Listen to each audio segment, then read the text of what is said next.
Thank you everyone for attending our third steering committee meeting. Can't believe it's May already. The time, keeps marching on. So again, just really appreciate everyone being here today with us. I'm gonna go ahead and hit record here.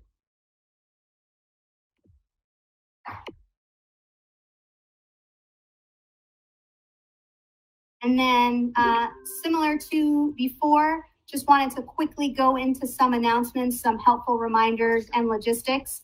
So members of the public can access meetings live via our YouTube channel. There's also a listen only option using the phone number you see there. Again, transparency is super important for us, and we want all members of the community to be able to follow along with the steering committee's progress. So in the event, someone can't join live, or if a steering committee member would like to view a recording of the meeting, everything is posted to palmbeachschools.org and becomes a matter of public record. Again, meeting logistics, just please keep your video on. Virtual meetings have grown on us in the age of COVID, so just appreciate everyone staying engaged. Please unmute yourself only if you're speaking. I may have to mute you if there's some background noise, so apologies in advance. And then we're going to use the chat box similar to how we always do to capture attendance, ask questions, and provide feedback at any time. So for today, for attendance purposes, if you can go ahead and just share your why in the chat box, what motivates you to stay engaged in this work as a steering committee member. So again, for attendance purposes, just go ahead and share with us, your why, what motivates you to do this work as a steering committee member. And as you mull that over, I just wanted to again remind you that if you need any tech help during the meeting, you'll see there in yellow and on the slides throughout the presentation, my phone number as well as Lee Colbert, who we're here and available to help you should you need us during the meeting. Wanted to just orient us to the work that we have done and the work that lies ahead. So today is May 12th. We're in our third steering committee meeting today. I know Jason will share a little bit more in terms of timeline and specifics, since today's focus will really be about the initial drafting of proposed goals. We also have our public meeting on May 26th. I'll kind of give that a shout out towards the end of the meeting. So just wanted to make sure y'all also had that on your calendars. And again, we're tracking towards a latest July 28th date to have finalized goals and measures approved by the board. And so with that, I want to go ahead and turn it over to our superintendent, Dr. Donald Fenoy, just to kick us off. Dr. Fenoy?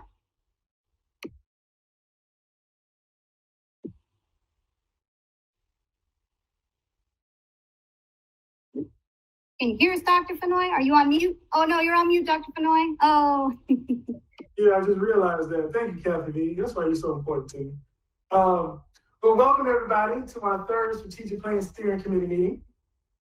We have a lot to accomplish today, but I want to begin by sharing a major announcement. The board approved a new mission and vision for the school district of Palm Beach County, along with the equity statement and equity definition during the May 5th meeting last week. I was in the meeting, obviously, as their work and their decisions and their words, but it was interesting to watch, and I actually really felt good about their progress and the fact that they really stood firm on what they believed in at that time. And so really excited about that. I see the work as a critical first step in reaffirming the district's commitment to building an inclusive and equitable school system. I also think it's important to remind ourselves about what is driving this particular change. To put it plainly, our students are at the center of all decision-making. We are aware that we have some glaring disparities in our student data, including suspension rates, attendance, access to advanced coursework, grade 9 course failures, and other indicators of student achievement. The data illustrated a hard truth. We have to do a better job at creating equitable outcomes for every student. I want to commend our school board members for taking bold steps to repay the educational debt owed to our students. The new mission and vision, along with our equity statement and equity definition, will serve as a strong foundation for the steering committee's work related to our next strategic plan. Before I turn it over to Insights, however, I want to formally share with you, our viewers who may be tuning in, our new mission. The new mission is, the mission of the school district of Palm Beach County is to educate, affirm, and inspire each student in an equity-embedded school system. Our new vision reads as follows. We envision the school district of Palm Beach County is an educational and working environment where both students and staff are unimpeded by bias or discrimination. Individuals of all backgrounds and experiences are embraced, affirmed, and inspired.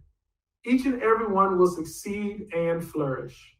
The school district of Palm Beach County will take ownership for students' academic mastery, emotional intelligence, and social emotional needs by creating environments where students, families, and staff and communities will develop agency and voice.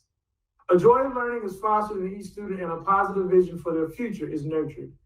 Each student's cultural heritage is valued and their physical, emotional, academic, and social needs are met. We see you. We will have time today to reflect on these statements as a collective in addition to the equity pieces. So I think it's time for us to get into it and not waste any time. So Insights, I now turn it over to you. Thank you.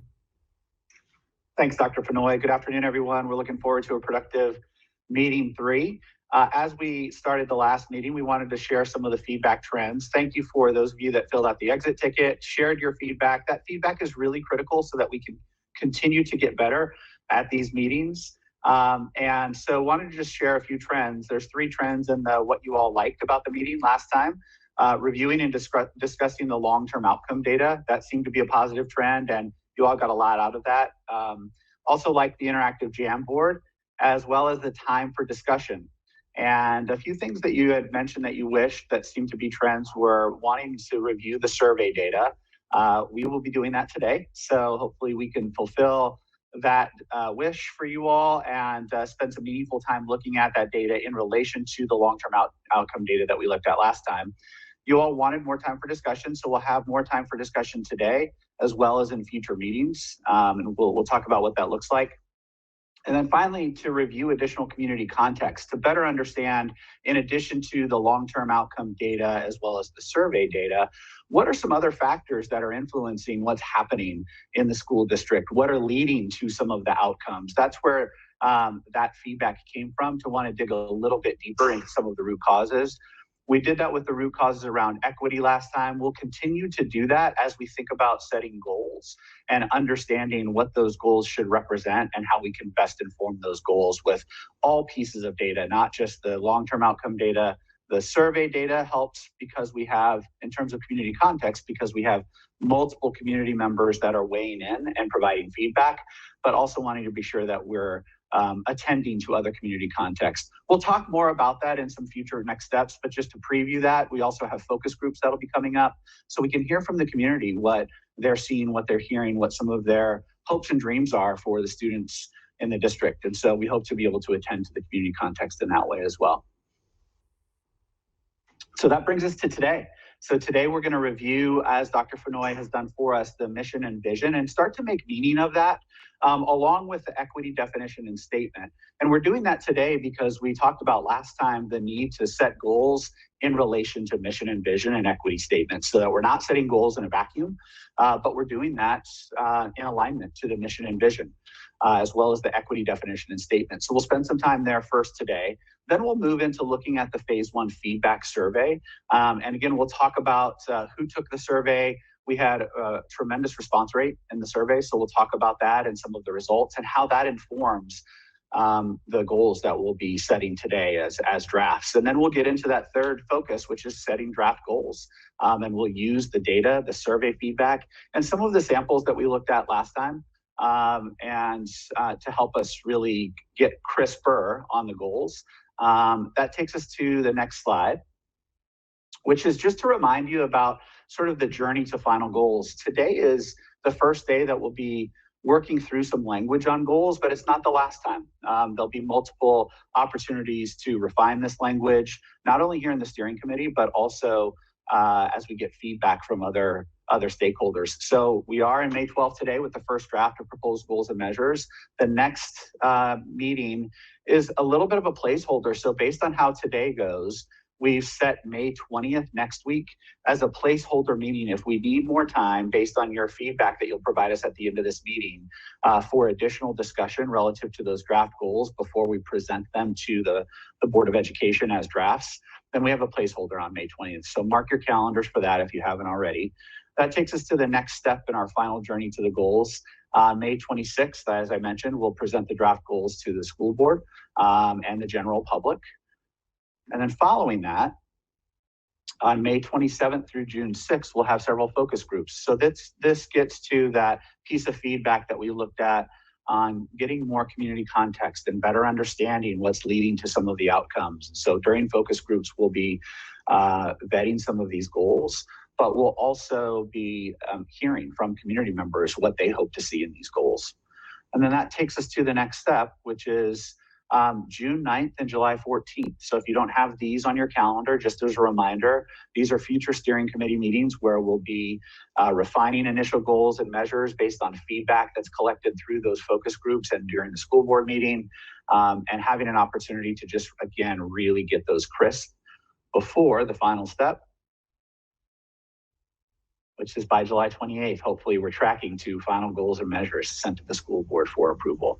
So that just gives you an overview again of the process. I know we reviewed the process in meeting one. That was sort of the broader process, but now that we're in the goal phase, wanted to just drill down into that and give you a window into all of the steps that will happen in terms of getting to a final set of goals.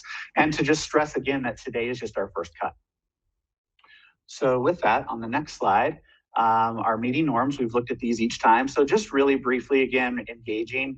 There were some voices heard during the last meeting. I would continue to please engage and as many voices as we can get, especially during this goal setting phase, to weigh in on the language of the goals. It will just make those goals better and stronger. As part of that, please take a stance of seeking to understand others' views. And as we've talked about previously, number 3, thinking short-term and long-term. So this balance between aspirational goals as well as what we can achieve in the next year, the next 2 years, and the next 3 years.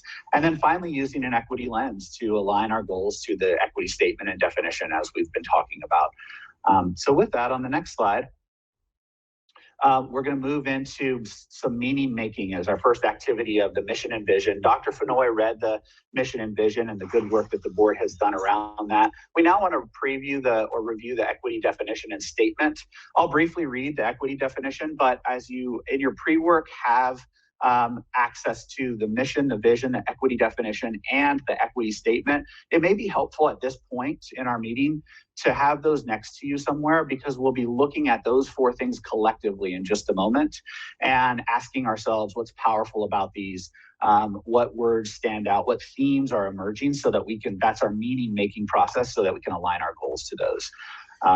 So with that, the equity definition that was approved by the board on May 5th says that equity means each student, regardless of race, ethnicity, poverty, disability, language status, undocumented status, religious affiliation, gender identity, and sexual orientation, will have access to the opportunities, resources, and support that they need to imagine, nurture, and achieve their dreams. That then leads to an equity statement, which is a little more in depth and starts to really explain what some of these concepts mean. And I'm not going to read this whole statement to you, but we'll keep it up as you hopefully have it next to you. So for those of you that don't have it next to you, you can read it on the screen, but you'll see some highlights in here. You'll see that we talk about dismantling racism and other systems of oppression and inequity. So we're really starting to explain what equity means in very clear terms, in bold terms. In that second paragraph, the continuous investment in historically marginalized groups who have endured centuries of systemic oppression. So this is getting at some of the root causes that the board has done, as well as the work that we did in our last meeting of what are the root causes of some of the inequities that exist in the school district. So hopefully you see some of those root causes reflected in this equity statement as well. In that next paragraph, really taking ownership for students' academic mastery and emotional intelligence. So it's not just about academics, but it's about other things like emotional intelligence, social emotional needs, nurturing environments where everyone feels safe and they have agency and voice. And then that next paragraph really talking about the acknowledgement and elimination of systems that perpetuate oppression. And then finally, the last paragraph about embracing and celebrating and honoring our students and families and community members. And so this is sort of these are some of the highlights or themes of the equity statement, but I'm sure there are concepts, there are words that stand out to each of you, not only in this equity statement, but also in the definition of equity, and then in the mission and vision. And the goal here is to see some themes that we're pulling through each of these statements. And so we want to do that in our first activity, which is to use this Mentee Meter. So on your phones, if you can scan this QR code on your phone, it should take you to the app that you need, or you can open a new tab and go to mentee.com. I'll give you a minute to do that.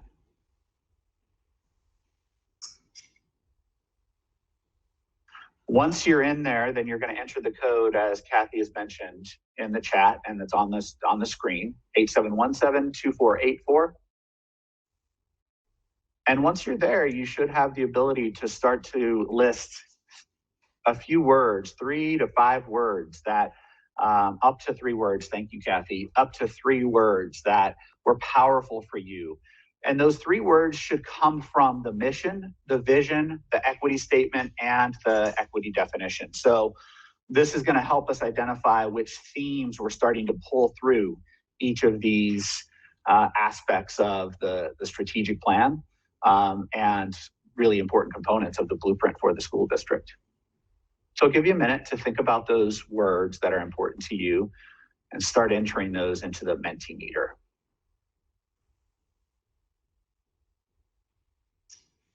As you can see already on the screen, we start to see some key themes that are emerging now, words that are starting to fill the Mentee Meter that are important to the steering committee. We'll give it a few seconds and give you a few seconds to continue to list your words.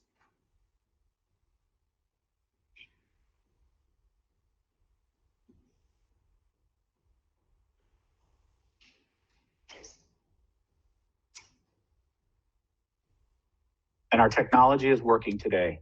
Thank you, Kathy. Here for you, Jason, and the steering committee as always. Much appreciated. So you can start to see in real time how this is evolving. Dismantling racism, investment, proactive, transforming, affirming. We'll give you about 20 or 30 more seconds to just list them. If you haven't had an opportunity to list up to 3 words, please complete that in the next few seconds.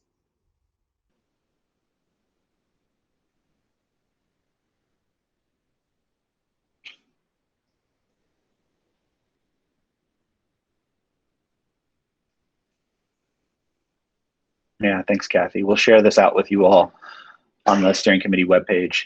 So as you start to look at the Mentee Meter and the themes that are emerging from the mission, vision, equity statement, and definition, I want to just have a discussion now. So this is our first opportunity for discussion as a steering committee today. What are some of the themes that you see emerging, and what's important to you about those themes from the mission, the vision, the equity statement, and the equity definition? So feel free to look at the Mentee Meter, but also to help us understand your perspective as you're thinking about these important themes. So what themes are we pulling out? We can start the discussion now as we wait for this slide to close. If you haven't entered your word or words yet, please continue to do so. But let's talk for a few minutes. What are some themes that are emerging?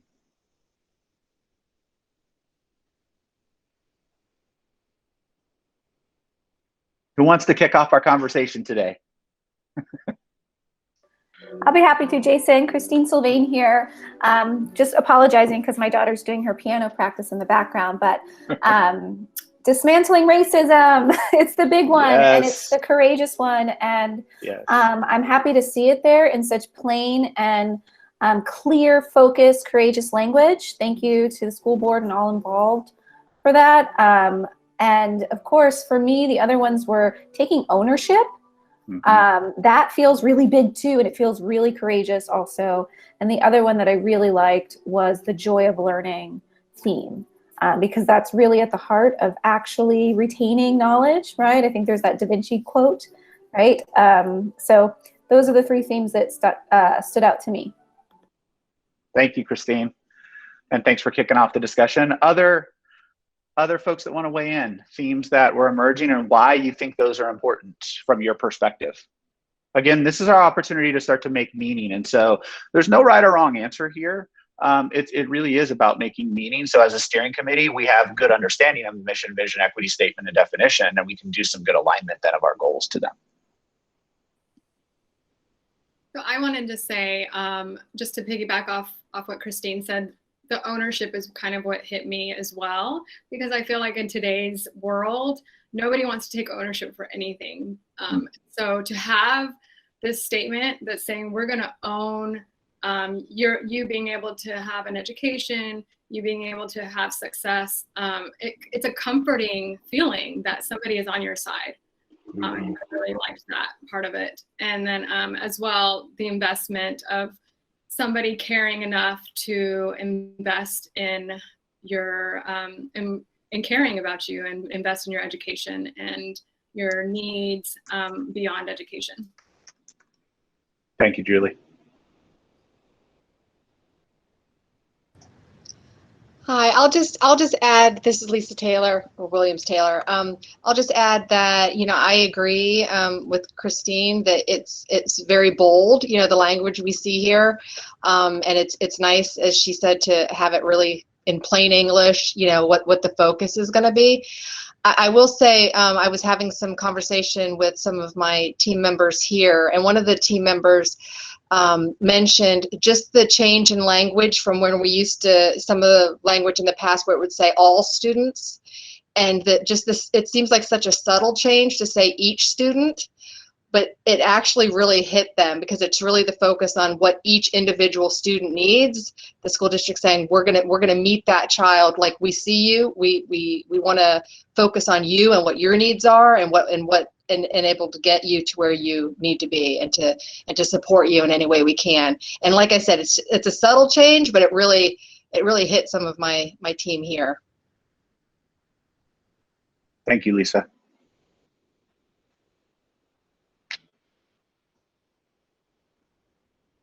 Other folks want to weigh in, react to what your colleagues on the steering committee have said. I'll weigh in.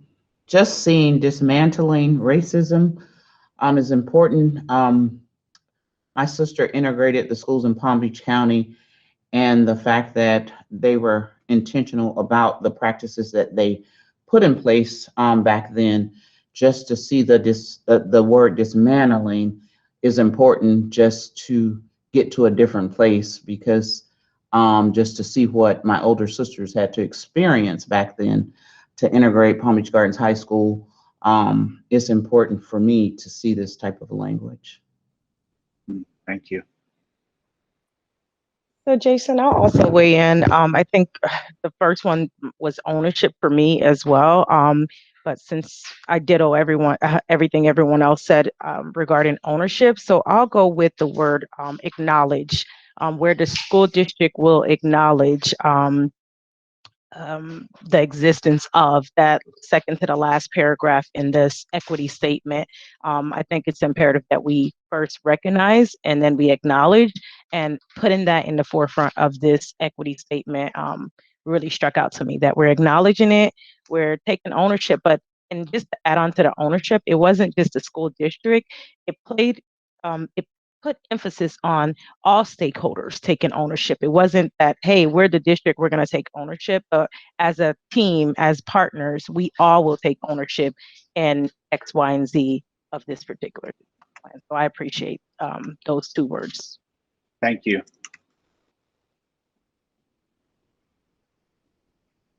Any other thoughts on themes that stood out to you from those four components: mission, vision, equity statement, and equity definition?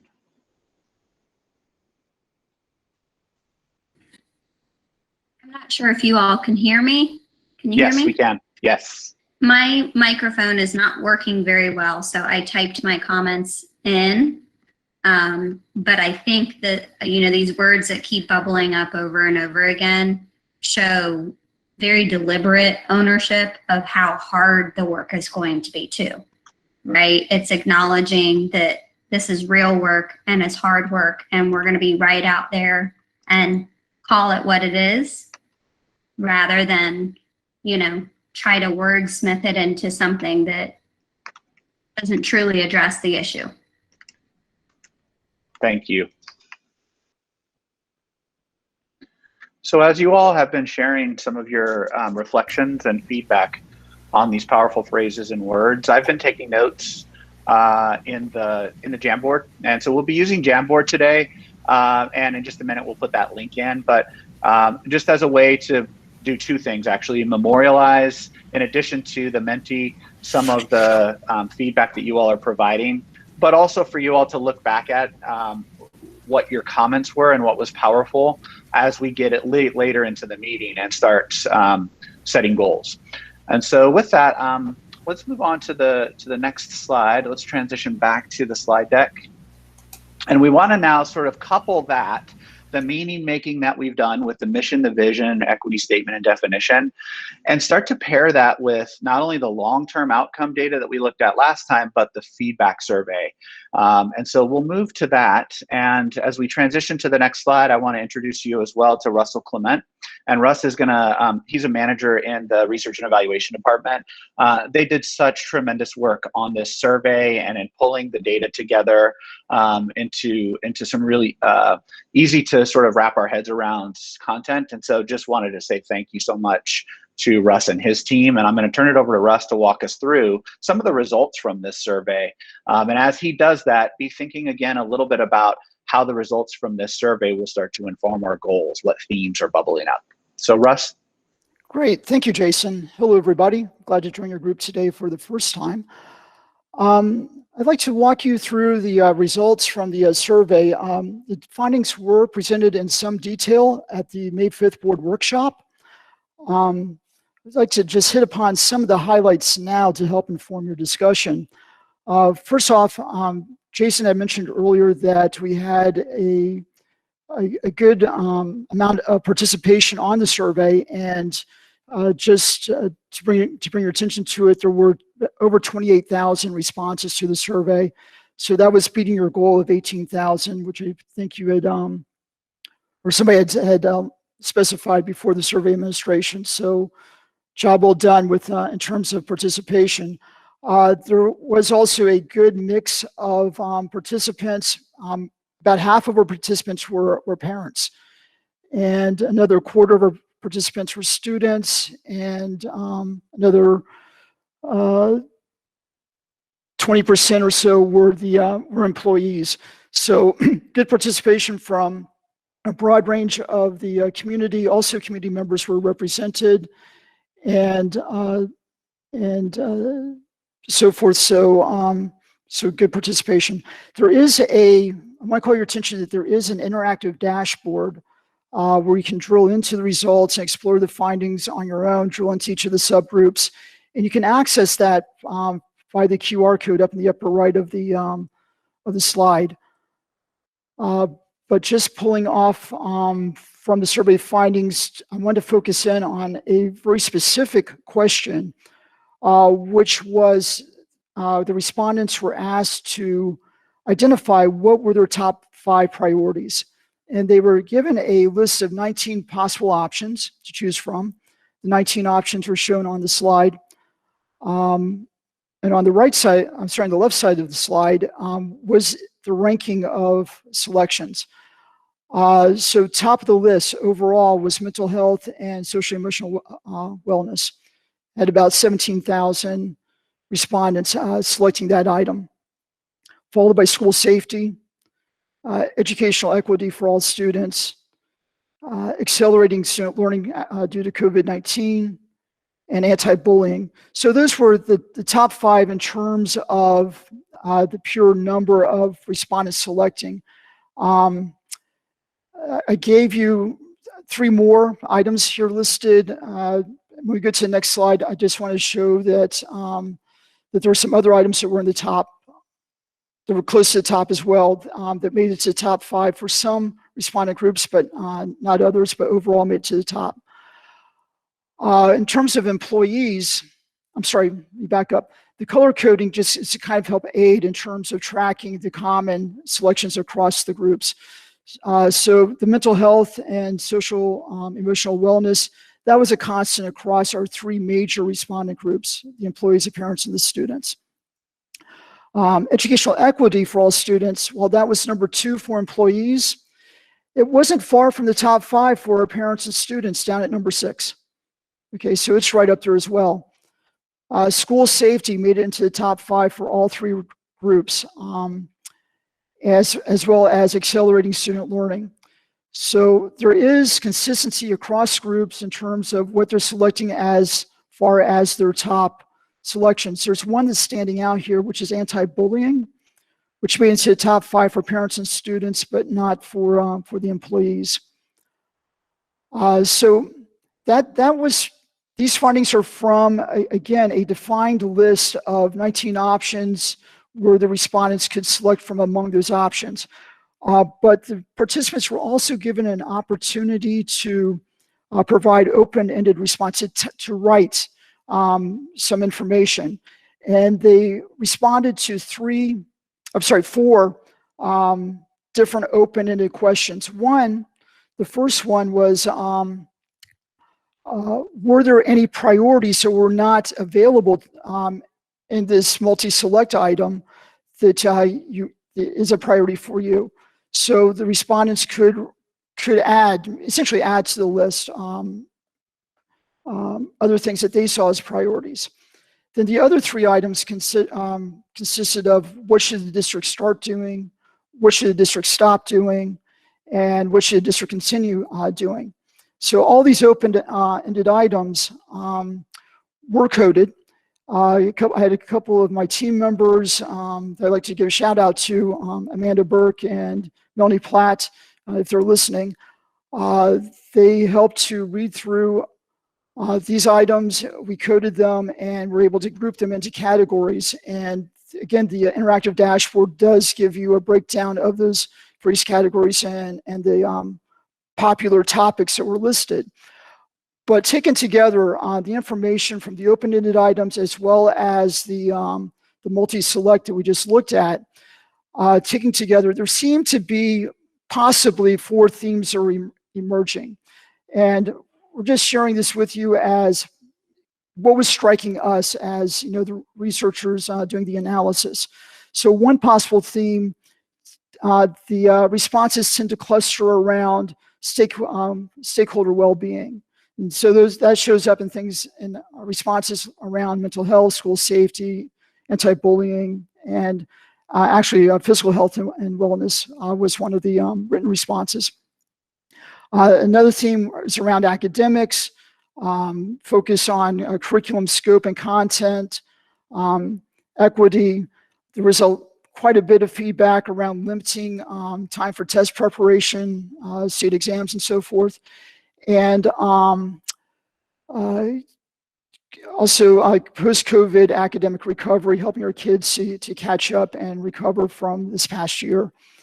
A third possible theme is around building supportive community, family outreach, family involvement, community outreach.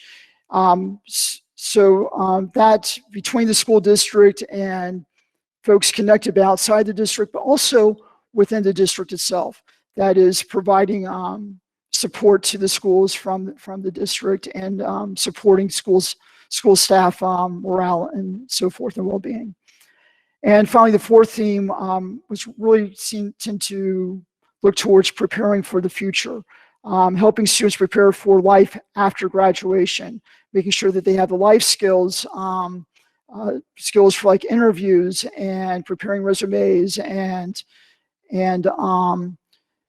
financial awareness and so forth. Also technology and career preparation. So those are the main highlights that we extracted from the survey. And with that, I'd like to turn it back over to you, Jason. Thanks, Russ. Thanks again for your terrific work on this, and to your team. We really appreciate it. There was a lot of data to get through, again, based on that tremendous response rate. And you've done just a tremendous job of really helping us think about how to sort of make meaning of that data. We're going to continue to do that. And on the next slide, we're going to think about how we start connecting the dots between the data that we just reviewed as well as what we've seen last time in the long-term outcomes. Remember, in the last meeting, we talked about the continuity of plans is really important because change in organizations takes time, it's complex. And if we just stop one plan and start a new one, it makes it harder for change to happen. And so we want to create some continuity while evolving in a necessary way, in an important way, what has to be evolved from one plan to the next. And so we started by looking at some data, long-term outcomes during our last meeting, having some conversation about how does that help us sharpen the existing goals. We also looked at some sample goals from school districts across the country, and we took all of that and said, you know, there's some themes that are emerging just in that review for sharpening our goals. We're going to look at those themes and compare them to the ones from the survey results that Russ just reviewed and ask ourselves, so what are the implications then? How do these themes emerging from the survey data compare to your recommendations last meeting for sharpening the goals? And how do these survey data recommendations or themes compare to the statements that you identified as critical in the mission, the vision, the equity statement, and definition? So we're going to do that via Jamboard. So we'll post a Jamboard in the text now, and we're going to give you some opportunity to look at these different pieces. I'll walk you through what's on the Jamboard in just a moment. And we'll also project the Jamboard because we'll have some discussion through that projection. So we should be posting the Jamboard in the chat box.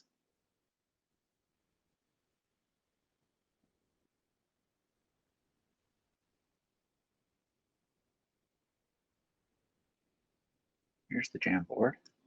So if y'all want to take a minute to open that Jamboard up. And as you open it on your computers, you'll see some of the notes that I took from our last conversation just a few minutes ago. That's tab 1, the themes from vision, mission, and equity statement to represent in our goals or to pay attention to as we're thinking about drafting goals. Then on the next tab, I see several people joining the Jamboard now. You'll see this is your work from the last meeting in tab 2. And what your work has shown is that 3 themes have emerged as you looked at the long-term outcome data as well as the sample goals from other school districts. The first theme was to try to include non-academic goals. And there was a lot of discussion of the importance of non-academic goals, as you see in the sticky notes listed here. The second theme was around data and benchmarks and the specificity of measures and targets that would be related to our goals to help us really monitor that progress over time. And then the third theme that was emerging was equity. And you can see some of the specific feedback that you all provided on these sticky notes here. There were some other themes that had emerged as well, and so we've listed those here. If you'll take a moment and just review those themes, along with on the third tab, if you scroll one more tab over on the Jamboard, you'll see those 4 themes from the survey that Russ just reviewed. And so we have the stakeholder well-being, academic, supportive community, and preparing for the future as themes there.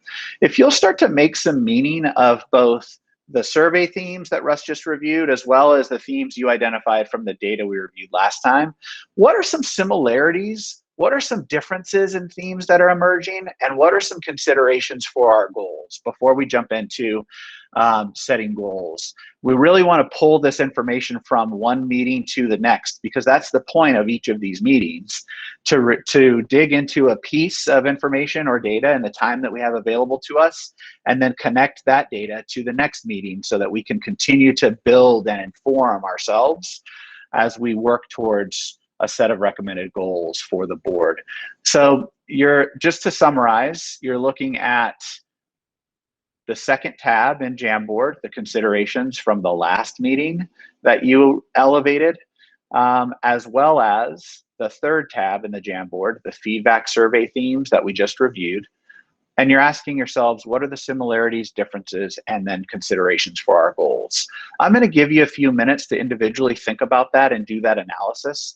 If you will please use the sticky note feature in Jamboard, we're all familiar with this now, and start to place some sticky notes as you identify similarities in these themes, differences, as well as some considerations for goals.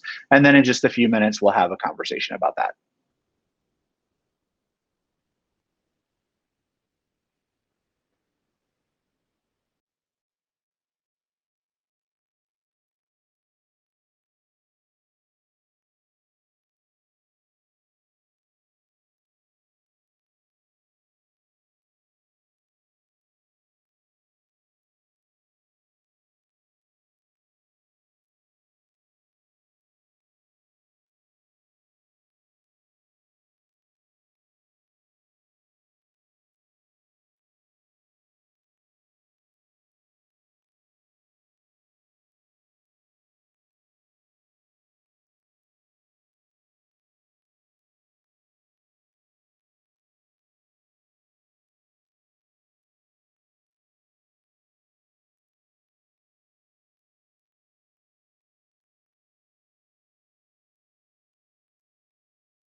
Take about 1 more minute to think about similarities and differences in this data and these themes emerging, and particularly the considerations then for goals, because we'll use those considerations to discuss briefly, as well as to obviously set goals for ourselves as a draft set of goals for the strategic plan.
So as you wrap up, please feel free as we jump into the conversation to continue to place some ideas and thoughts and similarities, differences, and consideration for your goals. And thank you for your participation and your engagement. It's so critical to see the meaning that you're making of these themes emerge on the Jamboard, so that we can connect back to that as we consider draft goals. Want to look at just the considerations for the goals in this brief discussion before we jump into drafting goals. And so we see some themes here emerging. Community involvement theme is starting to emerge as a consideration for a goal. That's consistent with what we heard last time as well in the last meeting. It's also consistent with this concept of having non-academic goals, the need to satisfy employers. So paying attention to not just what we do in K-12, but what products we're producing for employers. So paying attention to a little bit of the future and not just what's right in front of us. Obviously, mental health and wellness is also emerging as a consideration here to keep in front of us, making sure the goals are actionable, defining what success looks like, attending to academics in an important way. Obviously, that's a critical part of what we do. And goals being about our promise to students and not their performance. But goals help us hold ourselves accountable as adults and not just holding students accountable. And then finally, this consideration around teacher training or retention being key to achieving the mission and vision. So our personnel and our greatest asset in really making change. Are there any other considerations that I didn't just summarize briefly that anyone on the steering committee wants to elevate for the committee?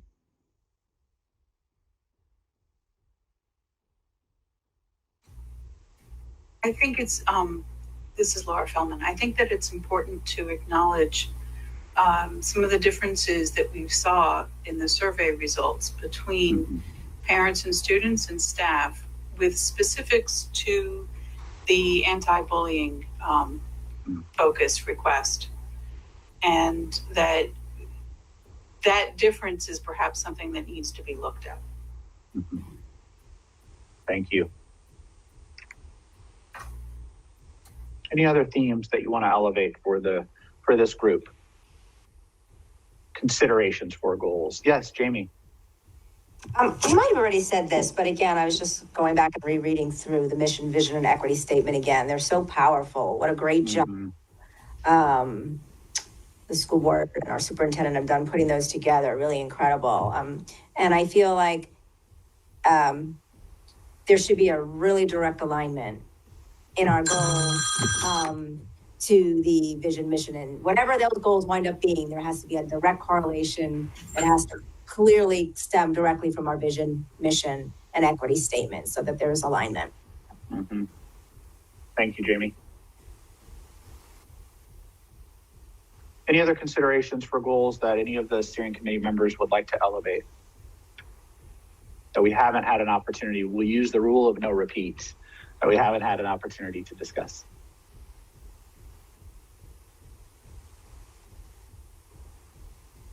Okay, moving on. And again, we'll continue to link back to this. Keep the Jamboard open because we'll be looking back at this as we get into goal setting and drafting.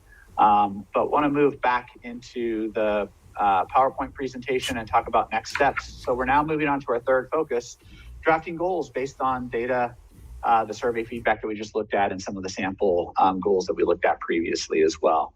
And so on this next slide, just before we jump into that process, wanted to level set a little bit on defining the terms here. And so we're starting with goals and the definition of goals that we're going to use just as a steering committee to level set. And again, as Kathy shared, this was pre-work, but just wanted to briefly review it. Goals are simply what we're trying to achieve. And the example here is improved physical health. So I think everyone can wrap their head around that. Then we get a little bit more specific measures. Measures are what will help us understand whether we're making progress towards our goal. The example here is if we're trying to improve physical health as our goal, then blood pressure, cholesterol level, BMI, those are all measures that will help us understand if we're making progress towards our goal. And then finally, targets. We get a little bit more specific, and these are where benchmarks or levels of performance are defined that help us understand very specifically what we're working towards in service of achieving both the measures and the goal. And so some examples here, you can see some specificity. If we talk about blood pressure being a measure, then we want to actually specify what is a healthy blood pressure, what is a healthy cholesterol level, and what is a healthy BMI if we're trying to improve our overall physical health. So these work in tandem, but the nuance is important. We're going to focus on goals and measures today. Again, just for the sake of time and starting to scaffold the meaning that we're making of all the data that we looked at and applying that to goals. And we will have an opportunity to look at targets as well, but really wanted to just focus on goals and measures today. So as we move to the next slide, all of the information, we want to start to think about how, as we draft goals, do we take all this information and start to think about what a good goal looks like. And so one piece of criteria that may help us do that is this really brief rubric that and this is just based on input that you all have shared with us that we've seen emerge over the last several meetings. It's so important, obviously, that we have goals aligned to mission and vision. Jamie just talked about that. Several other folks talked about that in the last steering committee meeting. Obviously, equity across all goals. There was a consideration that equity is not just about academics, but in all that we do. That was elevated in one of the sticky notes on the Jamboard today, and we've heard that in several meetings previously as well, including non-academic goals, so social emotional, mental health, operational, et cetera. Connecting to the previous plan and supporting longitudinal analysis. So I previewed that earlier, the concept of change being complex, and we don't want to make it more complex than it already is by throwing the old plan out and just creating a whole new plan. But we know that change takes time, and we have to make some connections from one plan to the next. So we want to consider that. And then obviously being clear and concise in our goals.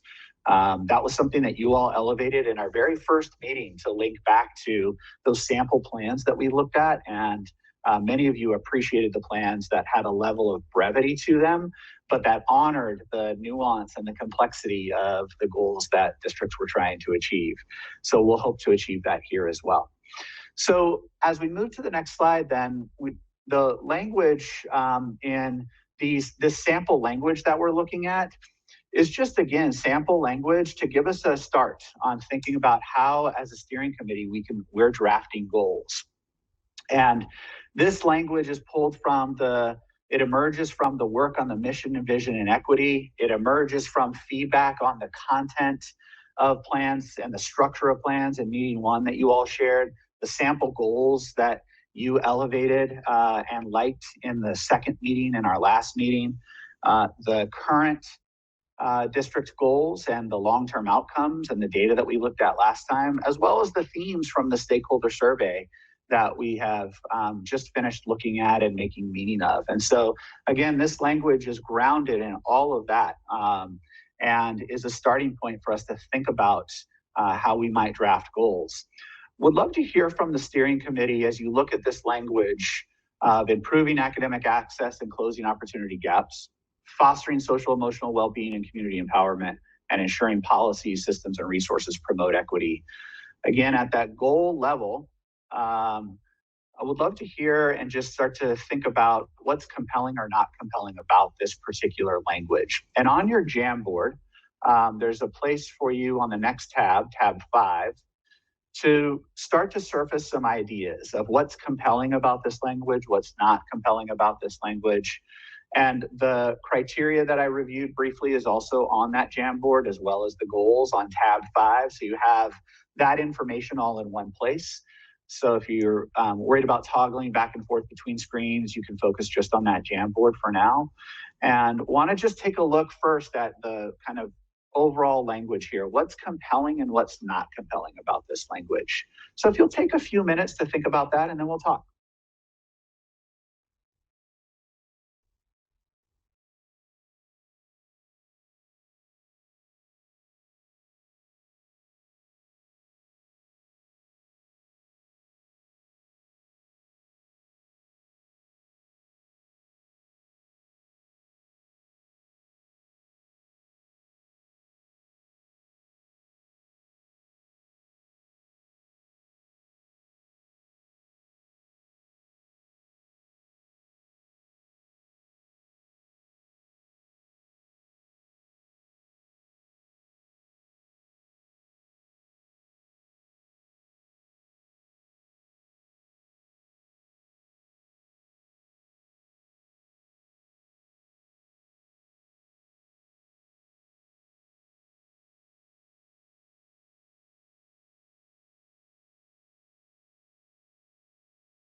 Some great feedback coming in. Thank you all very much on this language. Continue, please, to offer your feedback, and we're going to drill down a little bit further and address some of these pieces of feedback, hopefully being able to keep some of the things that are compelling, as well as address very specifically and evolve and improve the language, not only in this meeting, but in subsequent meetings as well. But there's some obvious themes that are emerging around equity being prominent in these, the SEL components. This is on the sort of compelling side, academic access, alignment to the previous plan. The sort of concept of is a good summation of the work that we've done so far and incorporation of that feedback. On the not compelling side, some themes around wanting to be really bold, obviously, and make sure that the goals are as bold as the mission and vision in those equity statements. Wanting to make sure that we're, to the all extent possible, being clear in our language, not using buzzwords. There was some conversation, I think, and questions in the sticky notes around the level. Are we being too general or broad? And we'll talk about that in just a moment to try to hopefully bring to land that question a little bit as well. Anything else that folks want to raise before we move on? There's a lot of feedback here, and you'll keep this feedback and be able to look at it not only in the next activity today, but also in subsequent meetings. But are there any other things that folks want to elevate as something that was particularly compelling or not compelling that I just did not summarize?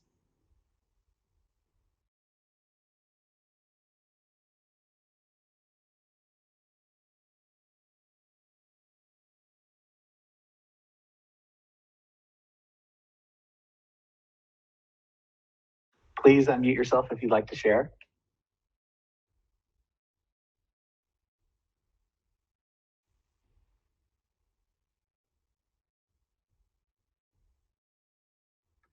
Lots of opportunity for conversation.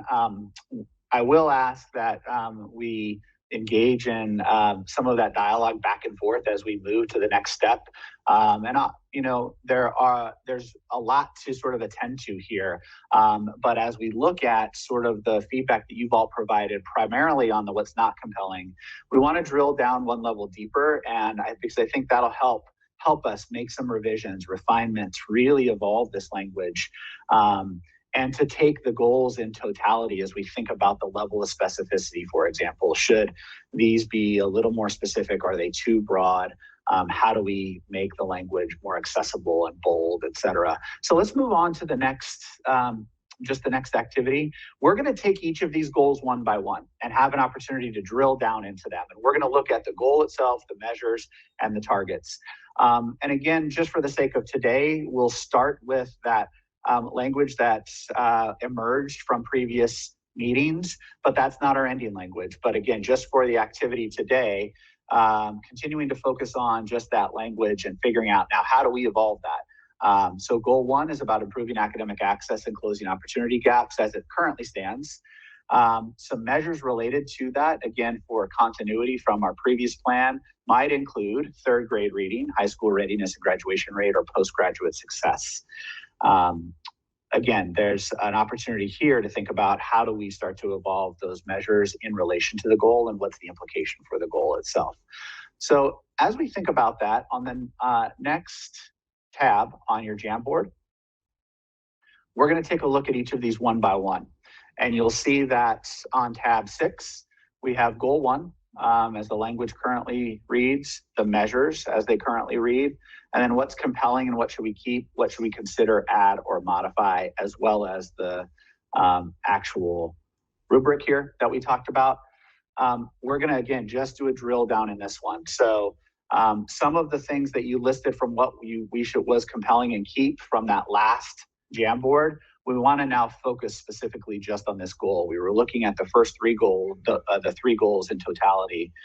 What was compelling and what should we keep from this goal now as you look at these measures? What should we consider? What should we modify? What should we add?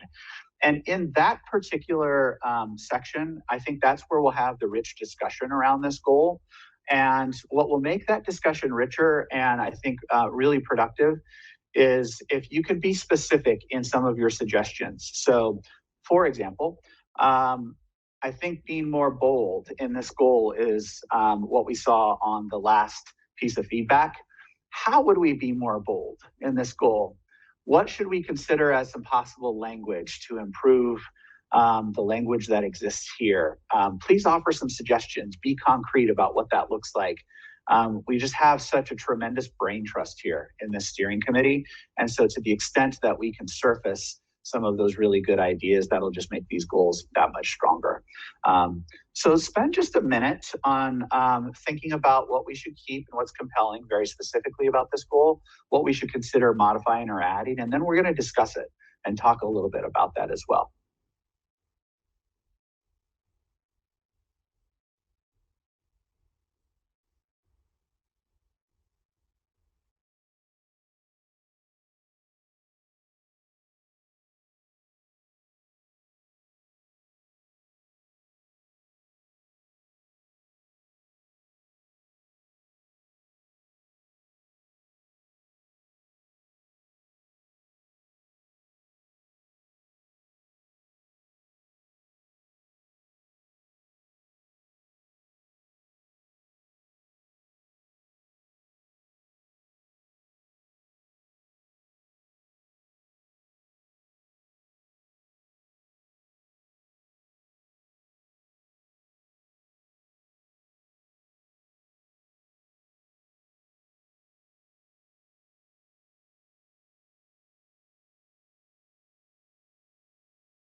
Some great feedback emerging here. Thank you all very much. Let's jump into the discussion because I want to provide some time for discussion. And as that discussion emerges, please feel free to continue to add your feedback on the Jamboard. But I want to open it up primarily to what we should consider to modify and add. I think that's where we'll get some really good feedback as we think about, again, continuing to evolve this language over the next few meetings. There seemed to be quite a bit around too broad, hard to measure, just this measurement aspect. I want to open it up to folks to think of, to provide some feedback on what might that look like if we were to get a little more specific. What's in your heads? What are you thinking about in terms of how we start to make this more specific, more bold in our language as well? I think, Christine Sylvain here, I think as the mission and vision clearly takes accountability for increasing academic access and closing opportunity gaps, it's important to think about how that's best done.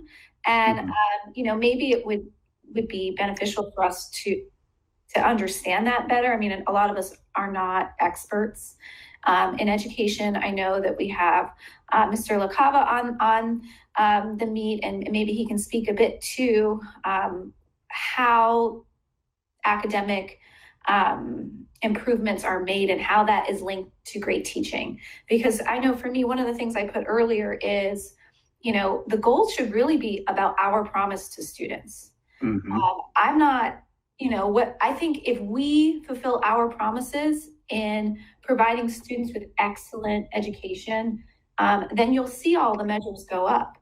So for me, I would like to see a goal that's more like, every single student will be exposed to a highly qualified, innovative teacher for 80% of their day.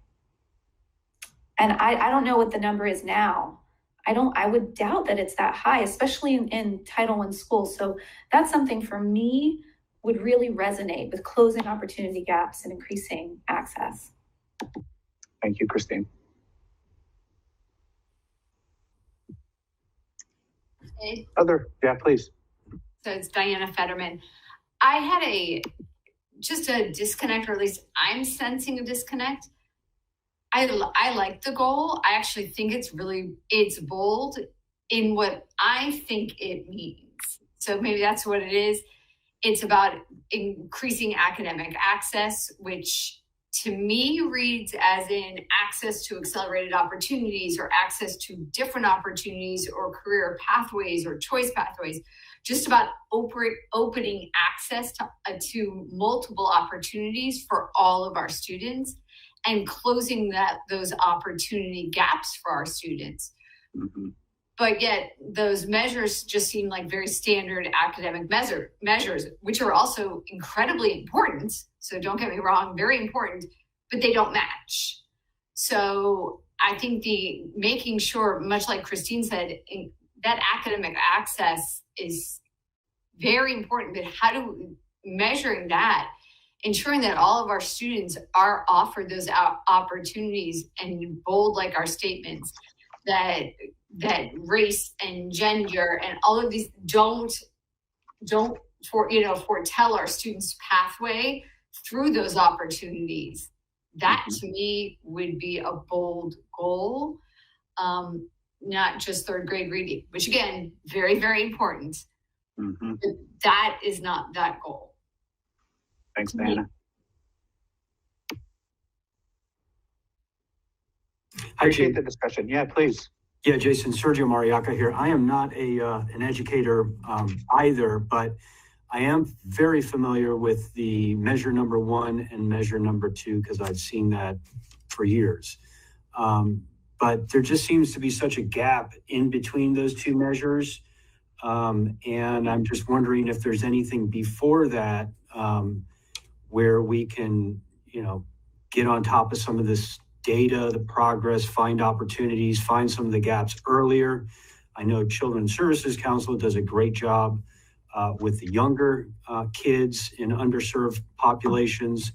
But I'm wondering if and how the school district can tap into some of that information. And then is there any incremental measurement data that you can use between third grade and high school readiness? Thank you, Sergio. I'd say thanks, Mariaka. Appreciate it.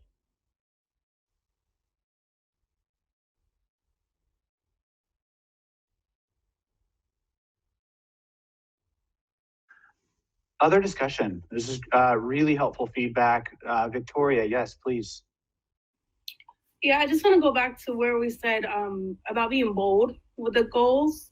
Yes. And I think we viewed it in other plans where they were very specific with which subgroups they wanted to focus on.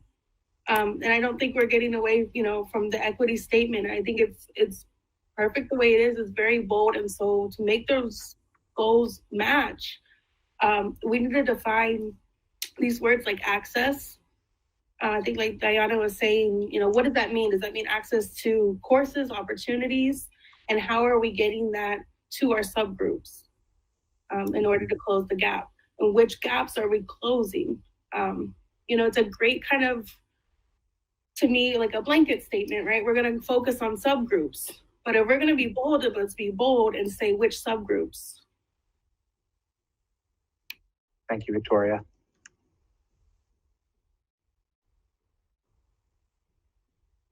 Other feedback on this goal and measures? I love what Victoria added with the subgroup representation, because even in the policy it talks about the advantage of being white in our district, right?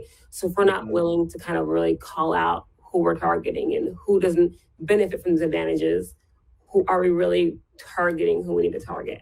So kind of like I picked up on that when I look at the actual mission and our goal, equity goal, and then just third grade reading. But we know who we need to target, but are we going to be bold enough and courageous to say we're targeting you and we know why?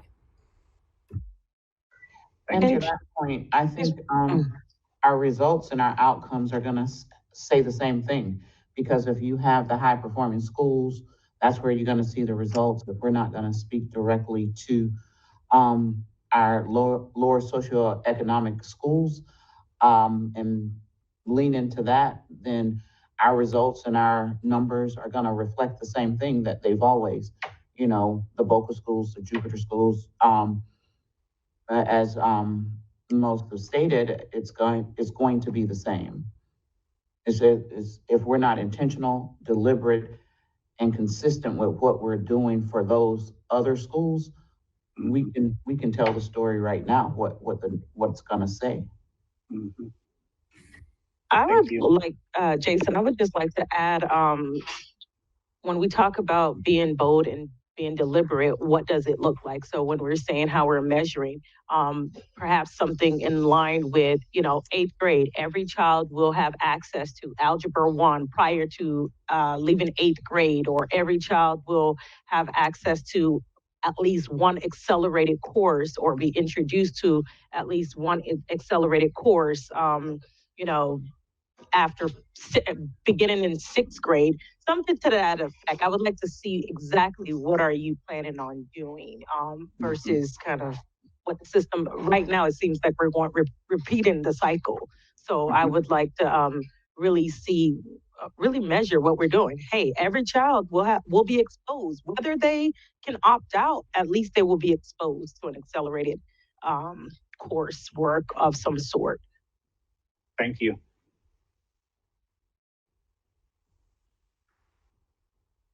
I'd also like to measure, kind of piggybacking on the accelerated coursework thing.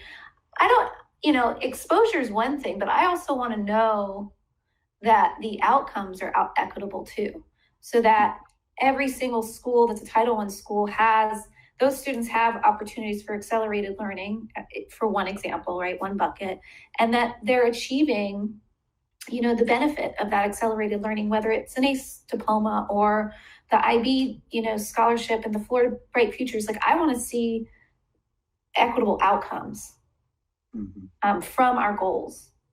Mm-hmm. Yes, Christine. This is Laura. To piggyback on that,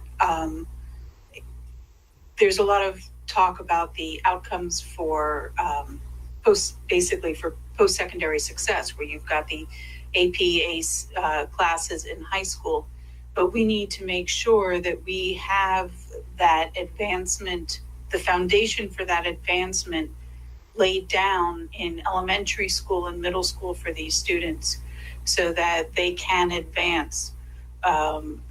Right now, I believe even going through the AMP program, students are not able to automatically achieve the math, I could be wrong, but the math program that's required to have been completed by the time they enter Suncoast High School. Because in order to enter Suncoast in the STEM program, I believe you need to finish Algebra 2 prior to 9th grade. But I believe the Math AMP program has them finishing geometry. I'd be wrong. And so that's what can we do so that all students have that very same opportunity? And so we've got to start more so earlier or stronger or something in elementary and middle school. Thank you. Victoria, I see you have your hand raised. Oh, I didn't mean to. I was thinking I could add something. No problem. Sorry. No problem. And I don't know if this has already been said, but I'm looking at the measures, and again, it's all student-based.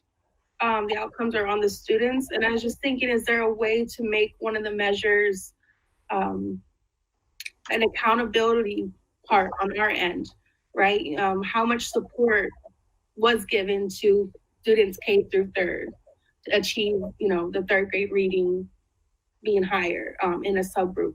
So that was just me thinking to myself. But I'd like to see a measure with accountability for the educators. Thank you. And I'll lower my hand. No problem. Thanks. Mr. Franklin? Yeah, I want to speak from a position as a parent with 3 kids that have gone through the Palm Beach County school system, and also as my position with the Urban League and my observations over the years. And I agree with the young lady just now, Victoria. We can talk about the 6th, 7th, 8th, 9th, 10th, 11th grade all day long. But if we don't establish a firm base in the first, second, third grade, these kids will not advance beyond go. They will not, because the acceleration path to even think about getting to a Suncoast High School is so far out of reach, you don't even think about it. So I think we ought to push more of our chips in the middle to say, how do we prepare our kids with a firm base, how to read on grade level at the very beginning. Everything should be established as early as possible, because our kids are being left behind. I'm talking our kids, minority kids are being left behind at an alarming rate. They don't have access because they can't even get to that level in middle school and high school. So I would focus more on that early entry rate. And we look at first through third, I agree, but they got to come to school prepared and ready to go when they first walk into school on the first day. And then if they're not, then we have to do something to change that position as early as possible. Thank you. And I would like to piggyback on that. I made a comment on here, does measure 1 need to just be third grade? You know, as an elementary school principal, I see kindergartners walk in the door on day 1 with disparities. There are students who walk in who know their alphabet, who know sight words. There are students who walk in who don't know how to hold a book right side up because they don't know what text and letters look like. And it is a stark disparity the first day they walk in the building. So I personally, I applaud you for bringing that up. And I think that we would be remiss if we didn't look at our VPK programs in this, if we didn't look at the opportunities we're providing to kids before they get to us or kindergarten, because what currently is happening is the families that know what VPK is and how to get in. And the families who don't know about those opportunities don't, which is, or they can pay for it, right? They come in the door and that disparity is already there. So if we're going to focus on literacy and have an elementary goal, it needs to be bigger than just third grade. Thank you.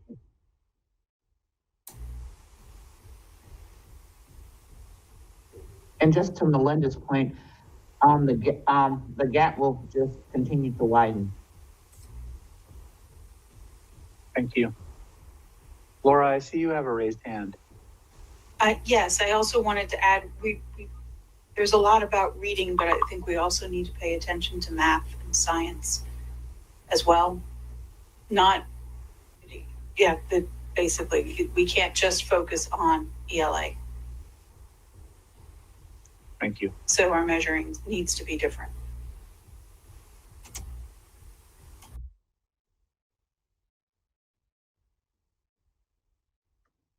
Great discussion so far. Really, really good feedback, productive. Anything else that you all want to bring up and elevate in relation to goal 1?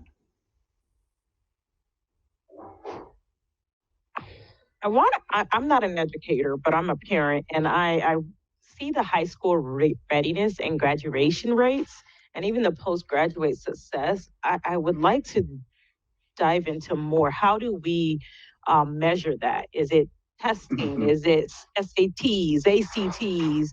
You know, is that an equity? When we talk about equity, I'm so sorry. I'm so tired of hearing the word equity. If I have to hear it again one more time, you know, I love the word and I want to see the work, but is it equitable? So when I see that high school readiness, how are we really measuring that rate, that graduation rate? How does that work? And I don't have the answer to that because I am not an educator, and maybe I should know that answer, but I would like a little bit more about high school readiness and graduation rate. Yeah, thanks. A lot of these questions too will get at targets, but before we get to those targets, we want to be sure that we're creating targets in relation to the correct measures and goal. So That's why we focus there. And there's a lot of information and feedback that you all have provided that are really going to help evolve this goal, help create that alignment between the goal itself and the mission and vision, the equity statement that we looked at, and still capture the essence and the spirit of the feedback that we've seen from community members, from the stakeholders, that phase one feedback, as well as your feedback in previous meetings. I want to preview what will happen in the next meeting, knowing that we have 7 minutes left in this meeting. We're not going to get to goals 2 and 3 just to name that. I don't want to cut that conversation short, because what was clear from this conversation is that the productivity that happened in relation to that goal 1 conversation, we need to allow for that time and space so that we can have the same level of productivity for goal 2 and goal 3 as well. And I just don't want to do that and rush through it in 6 minutes. And so we will do another meeting next week to focus on goal 2 and 3. I want to preview what those are though for you. And we'll use a similar process that we use today, but instead of looking at some of the kind of preview stuff that we looked at and looking at data, we'll jump pretty quickly into goals 2 and 3 so we can get to work on those and get have plenty of time for discussion on them and think about implications for evolving the language. Goal 2 is about fostering social emotional well-being and community empowerment. And then the measures that, again, are just this draft language here: social emotional well-being for staff and students, lots of different ways to sort of measure that, but calling that out as a measure aligned to one part of the goal: welcomed and empowered families. To what extent do our families feel welcomed and empowered? And then engaged community partners. To what extent do we have that level of engagement, and is that felt and described by both parties, by the school district, by our community partners. And so those are some sample measures there.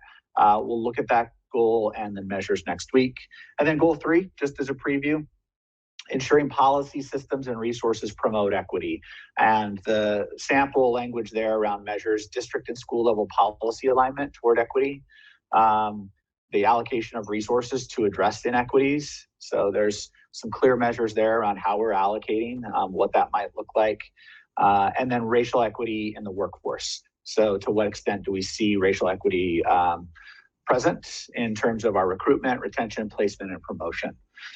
So those are some sample measures there. And again, just wanted to preview that so that you can be thinking about some feedback before we meet again next week. So that takes us to a preview for what we'll do next week.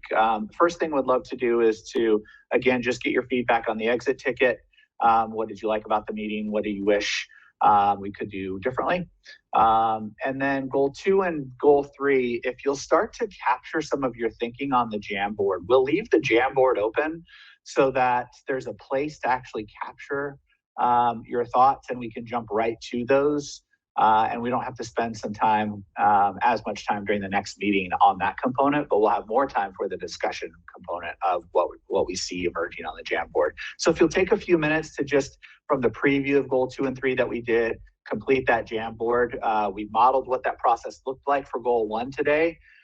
So if you'll do that same process for goal 2 and goal 3. And then the next meeting, please, we hope that you can attend Thursday, May 20th from 4 to 5:30. To continue this conversation. Kathy will send that invite. The board workshop is coming up on May 26th. Obviously, would love to see as many of you weigh in on that or see that board workshop so you can see sort of how the conversation continues to evolve on these draft goals. And then steering committee meeting is now 5, I guess, will be on Wednesday, June 9th. So with that, want to just thank you all so much for the work that you have done. And I'm going to turn it back over to the district to just wrap us up. If Kathy has any other logistics to close us out today, or if Dr. Fenoy does.